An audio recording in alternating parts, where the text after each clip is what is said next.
मंदिर, अरे हमारे लिए मंदिर भी वही है, मस्जिद भी वही है, क्योंकि सब में एक ही विराजमान होता है।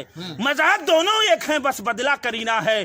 काबे में तेरा जलवा, काशी में नजारा है, ये भी हमें प्यारा है और वो भी हमें प्यारा है। गोकुल कांधा के भवन में हजरत का मदीना है। मजहब सब एक हैं, बस बदला करीना है। कबीर साहब ने भी कहा था, नदिया एक घाट बहु तेरा, कहें कबीर समझ के फेरा। तो सब में मालिक सबका एक है, इसलिए हम इबादत करेंगे। देश अमन चमन हो, सत का साथ हो, पाखंडवाद बर्बाद हो। इस तरीके से मुफ्ती सलमान अजहरी को गिरफ्तार किया गया, कई धाराएं लगाई जा रही है, बताया जा रहा है आतंकी लिंक है उनके अंदर। ये सही है, वो आतंकी हम मान रहे हैं, क्योंकि भारतीय जनता पार्टी की नीति नीयत ही ऐसी है।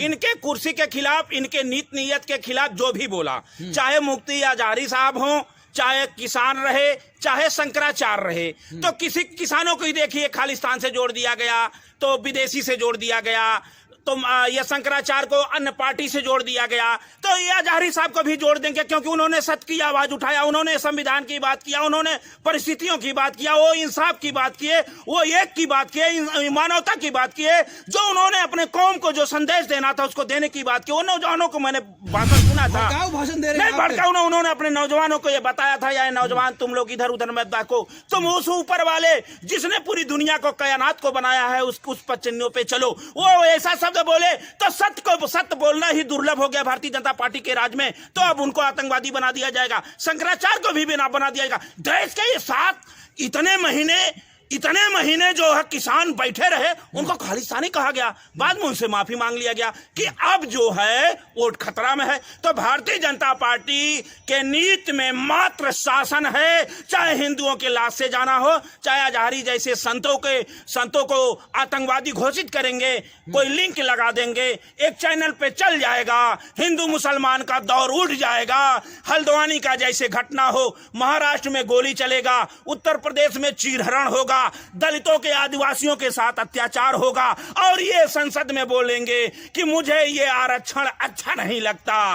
तो ये बहुत दुर्भाग्यपूर्ण है। ये तो भय दिखा रहे हैं, अच्छे लोग, नीतीश जी पलट गए, चवन्नी डॉलर में बदल गया। अरे सनातन का अपमान करे, हिंदुओं गाली दे रहे हैं, आप कह रहे हैं कि अच्छी बात सनातन है क्या? सनातन का अर्थ वो समझ ले, सनातन वह शब्द है कि जिस पथ पे चलने के बाद इस मानव के जीवात्मा का जो कल्याण हो जाता है, परम धाम पे पहुंच जाता है, जिसको चाहे कुरान से हो, गीता से हो, पीर से हो, पैगंबर से हो, राम से हो, कृष्ण से हो, बीच के सभी धर्म गुरुओं ने कहा कि वो जर्रे जर्रे में है, उसका कोई रूप नहीं है, उसका कोई आकार नहीं है, उसका कोई नाम नहीं है, वो सनातन है जिसको दुनिया के मालिक को एक कहा गया। उस पे जाने वाला व्यक्ति ऐसी छोटी बात नहीं कर सकता।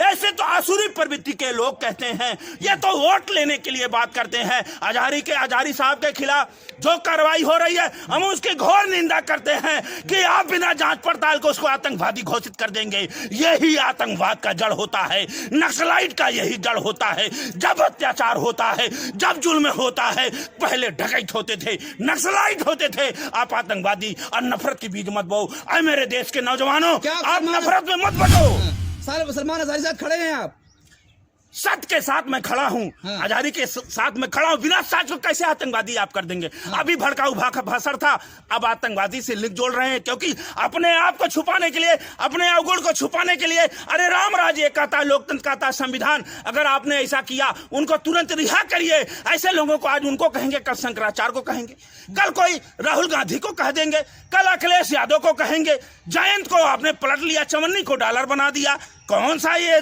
चल रहा है? तो ये देश का दुर्भाग्य है। इसलिए इस बात का हम खंडन करते हैं। जितने देश में चाहे धर्मगुरु हो, हिंदू हो, चाहे मुसलमान हो, चाहे हल्द्वानी की घटना की हम निंदा करते हैं, अजहरी साहब के साथ हम हैं, और जब तक प्रमाण नहीं मिलता तब तक ऐसी FIR की हम घोर निंदा करते हैं। हमारे जैसे लाखों करोड़ों लोग उनके साथ खड़े हैं। अजहरी की रिहाई की मांग कर रहे हैं। ये अरे मैं कर रहा हूं कि रिहाई किया जाए। अगर आपके पास साच हो, देश के पटल पे रखो, गिरफ्तार करो, हम आपके साथ रहेंगे। लेकिन एक बयान पे मुख्यमंत्री को जेल भेज देते हैं ईडी के साथ। एक बयान, एक शब्द पे पहले अजहरी साहब को क्यों नहीं पहले कहे कि आतंकवादी हैं? करके आप प्रमाण पेश करो, ले जाओ, गिरफ्तार करो, हम आपके साथ हैं। केवल 24 के वोट ले ये देश कि नौजवानों जागो, आपके संविधान पे, आपके हक पे, आपका धर्म पे, धर्म सबसे बड़ा हो, चाहे हिंदू का, चाहे मुसलमान, इंसानियत और मानवता है, इस पे आप लोग खड़े हो।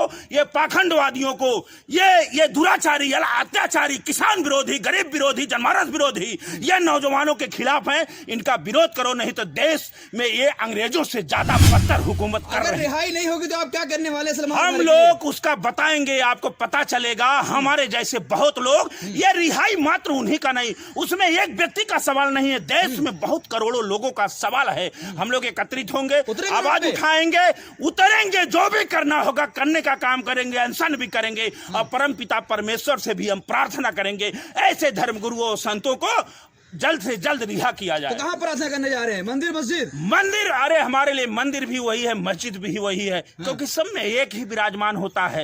मजहब दोनों एक है, बस बदला करीना है। काबे में तेरा जलवा, काशी में नजारा है, ये भी हमें प्यारा है और वो भी हमें प्यारा है। गोकुल कांधा के भवन में हजरत का मदीना है। मजहब सब एक है, बस बदला करीना है। कबीर साहब ने भी कहा था, नदिया एक घाट बहुतेरा, कहें कबीर समझ के फेरा। तो सब में मालिक सबका एक है, इसलिए हम इबादत करेंगे। देश अमन चमन हो, सत्य का साथ हो, पाखंडवाद बर्बाद हो, और उत्तर प्रदेश से भारतीय जनता पार्टी का रास्ता रुकेगा। पीडीए ही एनडीए को हराएगा। करने जा रहे हैं स्वामी? दुआ भी आपके सामने कर रहा हूं, करूंगा, करता रहूंगा। रिहा किया जाए उनको रिहा किया जाए, और वैसे जितने लोग हैं उनको भी रिहा किया जाए। किसी के ऊपर फर्जी मुकदमा ईडी सीबीआई ना भेजा जाए। बाहर से पैसा लाके यहाँ के नौजवान ये तो आपको हमने बता दिया। ये सब केवल ध्यान भटकाने का मामला और कुछ नहीं है। लेकिन अदालत जमानत देती है, दूसरी एफआईआर हो जाती है, फिर मिलती है, फिर तीसरी एफआईआर हो जाती है। इसलिए अदालत अपना काम कर रही है, सरकार अपना काम कर रही है। सरकार को फिर मुकदमा लगा करके नफरत जो बीज बोया गया उसमें अंकुर आ जाए, अंकुर होने के बाद बीज लगे, नफरत की बाजार चल जाए, हिंदू मुसलमान हो जाए, 24 का चुनाव हो जाएगा, फिर उनको कोर्ट से रिहा हो जाएगा। यही तो देश में चल रहा। अगर भारतीय जनता पार्टी राम हिंदू मुसलमान छोड़ के उनमें दम है तो बता दो कि आप हमने 2 करोड़ नौकरी दिया है, वोट मांग लो। आप विकास के नाम पे वोट मांग लो, आप नोटबंदी के नाम पे वोट मांग लो, अब महंगाई हमने दूर किया, वोट मांग लो, गैस सिलेंडर सस्ता किया, वोट मांग लो, सबका साथ सबका विकास, वोट मांग लो, आपने स्मार्ट सिटी बनाया, वोट मांग लो। नहीं मांग पाएंगे, क्योंकि ये नफरत को बोकर ही आए थे, और नफरत बोएंगे अगर नहीं तो इनकी दुकान बंद हो जाएगी। इस तरह से पूर्ण रूप से संविधान, लोकतंत्र हमारा देश का खतरे में है। ये बचाने की जिम्मेदारी नौजवानों की देश की है।